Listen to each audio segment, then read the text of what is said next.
A Course in Miracles, day 36. But it's so crazy how time flies. The idea for today is my holiness envelops everything I see, which makes sense when you're looking at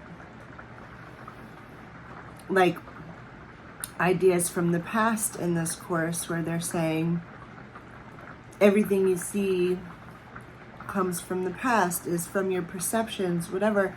And now they're starting to help you change the idea that you are truly a part of the divine, right? Like we come from and are an extension of, therefore a part of the source, the incorruptible source. We came from the energy, the powers that be, right? So we are holy. So when we're seeing ourselves that way, then our holiness envelops everything that we see. Makes sense to me. You just have to keep reminding yourself that you're holy, or at least I do. I forget, right? Because I'm human. And being human means that you forget that you're holy sometimes. And maybe not like some people who like dedicate their lives to being holy. This is new to me. This is new to me. Years and years ago, my no longer best friend, sadly, she broke up with me at the beginning of 2024. The fact that I'm even laughing about that is funny to me. I still don't understand why. There was never a real communication around it. Seen her a couple times over the course of the year that passed from when the last time we spoke was, and it was weird. And I realized that as you change your energies in the world, as you change the way you see things in the world, that people fall off of the path that you had been walking on with them. Well, they're still on that path, right? But you veered off. That doesn't mean they have to come with you. Don't take it personally. They either don't want to, they're not ready to, or they're just on their own path. It's sad, right? My best friend of my entire adult life. But I'm fine. I mean, I'm bummed, right? Because we have so much history. Like, she probably knew me best of anyone in the whole world. But was that limiting me?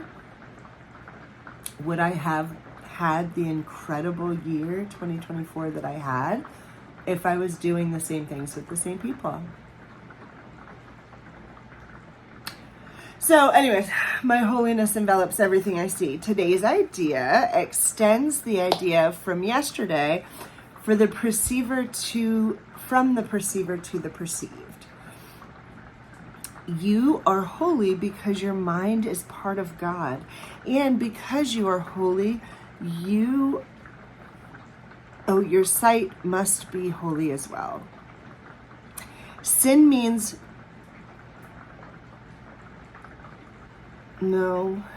sin means without sin is what this note says. That doesn't make sense, does it? You know what? I'm not even going to do it. Okay, so you guys, I'm not like reading you the entire Course in Miracles book. That's not what these videos are about. So you cannot be without sin just a little bit. Oh, so that does make sense. Sin means without sin. You can't be a little bit without sin. It's all or nothing in that. It's like pregnant, right? You're not just a little bit pregnant. Like, just because it's the beginning of your pregnancy doesn't mean you're a little bit pregnant. You full on pregnant if you're pregnant, okay? Same with sin, right? Even the smallest sin, even bending the truth, the smallest white lie is still a lie, right? There are some black and whites in the world, even though I don't truly believe in black and white in a world so full of gray. This is a case where even one drop of sin, there's sin in the bucket, you know? So sin means without any sin. You cannot be without sin just a little bit.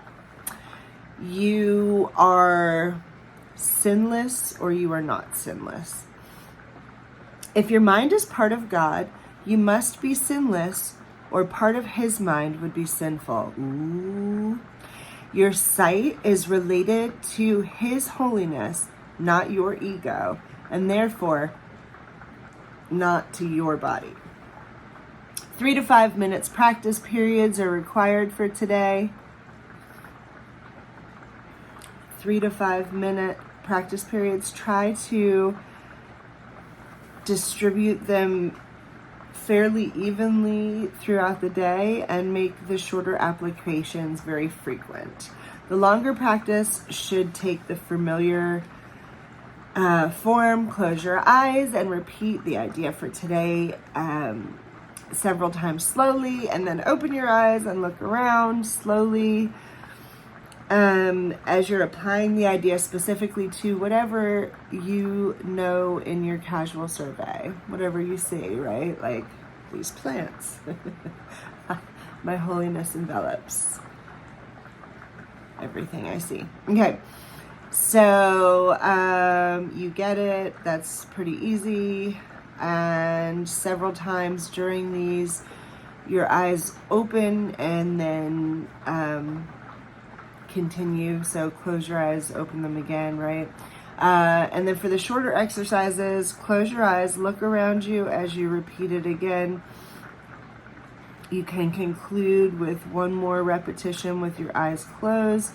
All applications should be made quite slowly and effortlessly and unhurriedly as possible. So basically, in the long and the short periods, close and open your eyes a couple of different times, but slowly, unhurriedly, right? Like make sure that you are thinking the idea slowly, opening and closing your eyes slowly, moving from one thing to another that you're looking at slowly, moving from your mind into the outer world. Snail's pace, my friends. It's hard because I'm like, oh, I want to get ahead on this, right? But they're like, no more than one workbook page per day, no more than one day per day, and you can stay on one thought for longer, but you can't do two in one day. And day one, that was hard because day one's thought was like so easy. I was like, I got this. My ego mind, y'all. My ego mind. Okay. I love you so much. La la la. Tap. Brain dump. Tell me what you're thinking. Comments. Love you all so much. I hope you have a beautiful day 36.